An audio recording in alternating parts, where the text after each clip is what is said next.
Hello, good afternoon. Good afternoon.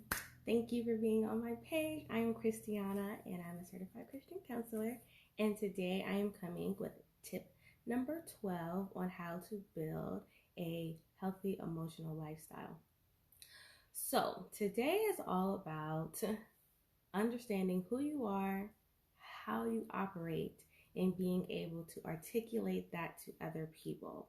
So the tip is to understand who you are as a person, how you operate, and then being able to articulate that and communicate that to other people who are around you. And the reason why this helps you to be more emotionally stable is because you become more rooted and grounded in the understanding of yourself and how to make sure that you are interacting with other people according to who you really are, not who you're trying to be, not the facade that you might put out, or who you feel you need to be based off of responsibility, but just genuinely knowing who you are in your core and being able to share that with other people. So I would give an example of this whole knowing who you are, how you operate, and then articulating that to other people.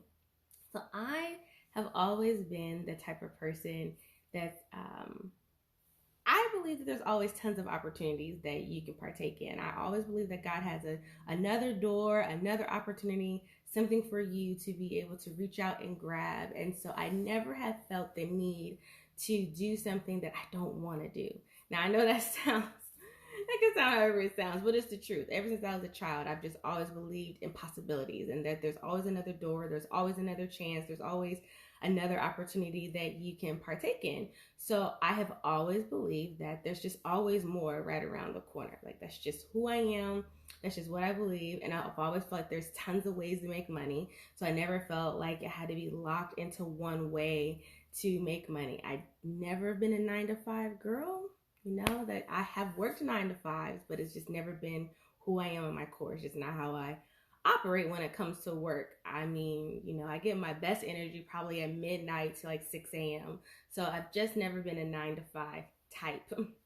Okay, so you have to articulate that to people, because people look, especially once you become an adult, that's when it becomes difficult, because people are like, well, you have responsibilities and you have bills and you have this and you have that and you have all these things, and I still just believe like I can do it the way I believe God's telling me to do it. I believe that I don't have to do it the normal way, and I have done the 9-to-5 jobs because it seemed like it's the responsible thing to do.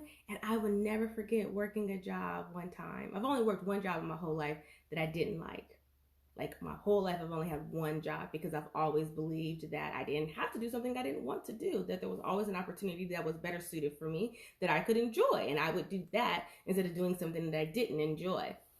I mean, because the first time that I made $1,000 selling $5 lip gloss in the afternoon, I was like, yeah, there's no way you can tell me that you just have to do stuff that you don't want to do. Like, and I was maybe like 19 at the time. I'm like, sure, I definitely know you can make money other ways that you absolutely love. You do not have to be stuck at a job you don't like. So fast forward to 29 years old. Was I 29?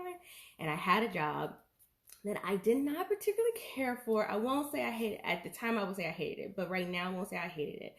But it was not my favorite position in the world. And I remember going to work every day, throwing up before I got to work, crying hysterically in the car, just could not control myself because I was just overwhelmed with not wanting to be there. I just did not want to be there.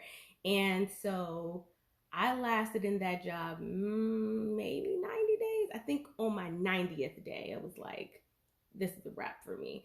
I had put my 2 weeks notice in, and I had talked to my husband about it, because we have a very traditional lifestyle. He works, I stay home, that whole thing. But at the time, he had just gotten out of the hospital and was in recovery, so I needed to go to work for a little while.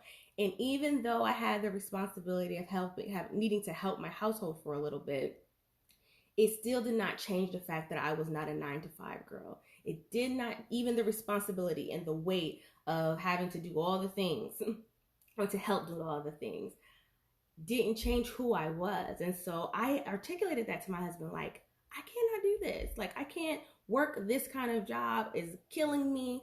I'm just overwhelmed. My emotional state was not in a great place. And I was like, I can't do it. Like, you see them throwing up almost every day before I go. Like, this is just not who I am. Just not who I am. I was willing to articulate that to him, even in a time where I needed to be support in this area, because he definitely wanted me to be at home. He didn't want me going to work, but I mean, he's recovering. So what are we going to do? So then he's like, well, I'll go back. I'm like, no, I don't need you to go back right now. I just need you to give me the space to do it the way I know I'm created to do it. So our agreement, we had an agreement, was that I would not leave the particular job that I was at until I had another one. Now me, I was ready to leave without another job. Like, I'm strictly the type of, like, I'll walk by faith first.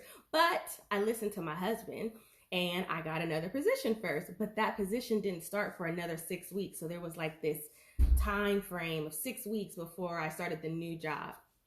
But he was cool with it. Like, he trusted me. I trusted him. I accepted the other position. I left the old one. And then in that 6 week time, I made way more money than I had made the whole time that I was at the other position, doing what I love to do, creating products. God sent contracts.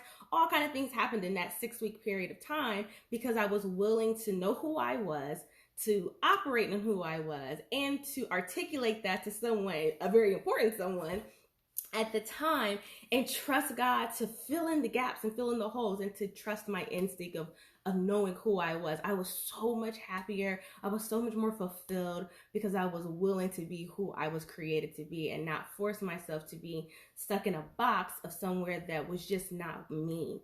Just wasn't who I was. I never forget, all my life I heard people tell me, like, you'll grow out of it. Me having an entrepreneurial spirit. You'll grow out of it. You'll realize when you have bills and responsibilities, like, that'll change. And it's like, look, all these years later, it hasn't changed. I've actually just become more of who I am, more confident in that, and I've allowed God to grow and mature that particular gift. So today's tip for being emotionally stable is to just know who you are. Operate in who you are and be willing to articulate that to other people, and then watch God do the rest. He will do the rest. So that's the tip for today. I hope that is helpful.